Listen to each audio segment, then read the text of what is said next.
Vamos a hablar del ciclo del carbono.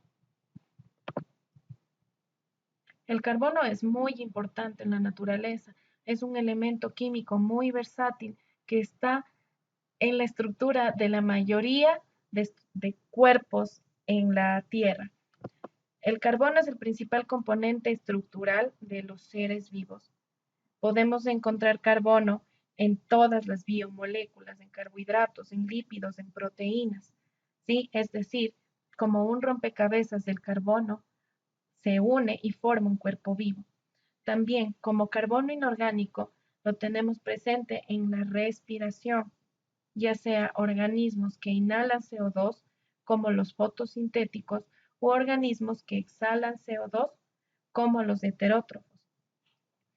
Es el componente que se encuentra en mayor cantidad en la reserva fósil.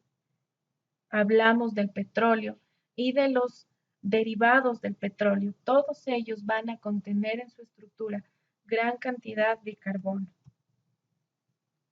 Vamos a hablar de la parte biológica de este ciclo del carbono.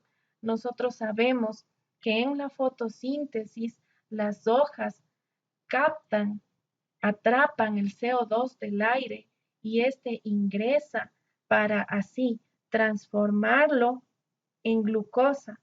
Es decir, transformamos un compuesto inorgánico en un compuesto orgánico. Esta es la forma en la que el carbono ingresa a un organismo vivo.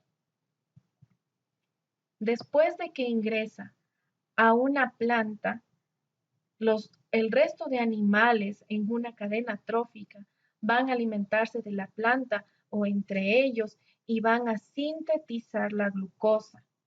Esta síntesis de glucosa va a tener como resultado el CO2 que exhalamos y vuelve al ambiente y también los desechos que de forma natural salen de nuestro cuerpo cada vez que ingerimos alimento.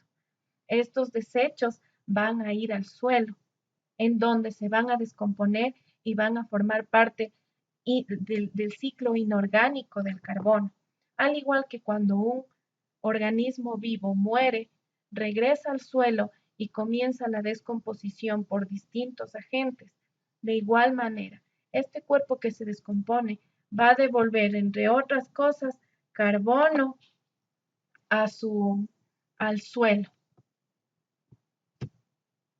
Aquí tenemos una imagen que resume el ciclo del carbono, cómo ingresa a las plantas, va por los animales y luego, producto de la descomposición, empieza la fase inorgánica del ciclo, como yo ya les había dicho, eh, dando como resultado minerales en el suelo, en las rocas y, por supuesto, los fósiles y los combustibles fósiles. Podemos ver también aquí cómo las emisiones de la combustión de los combustibles fósiles también van a aportar con CO2 a la atmósfera. Es decir, en el ciclo del carbono, este elemento circula entre estos lugares de aquí que podemos observar. El carbono circula en la atmósfera, en la biosfera, en los océanos y en los sedimentos todo el tiempo.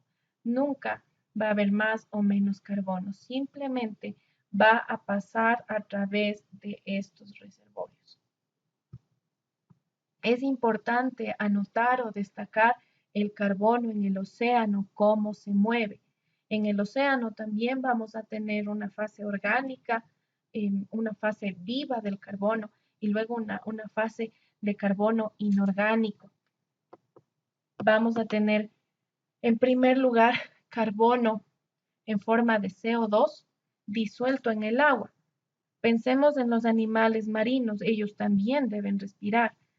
Los que son heterótrofos van a consumir el oxígeno disuelto, lo van a ingresar a su cuerpo para los distintos procesos metabólicos y luego van a devolver CO2. Parte de este CO2 de su respiración se va a quedar en el agua disuelto y parte de este va a salir a la atmósfera para aportar con el ciclo del carbono terrestre. También vamos a tener otros restos de carbono, como carbonatos o bicarbonatos. Algunos de ellos van a conformar piedra caliza, que es muy común en los cuerpos marinos sobre todo, y luego también sedimentos, sedimentos que pueden estar en el lecho marino o también sobre la roca. Estos vienen a partir de los desechos de los organismos vivos, como cuerpos muertos o desechos propios de su metabolismo. Así podemos observar cómo el carbono se mueve en la naturaleza, cómo pasa de cuerpos vivos a sustancias inorgánicas y todo el tiempo va a estar moviéndose en este sentido.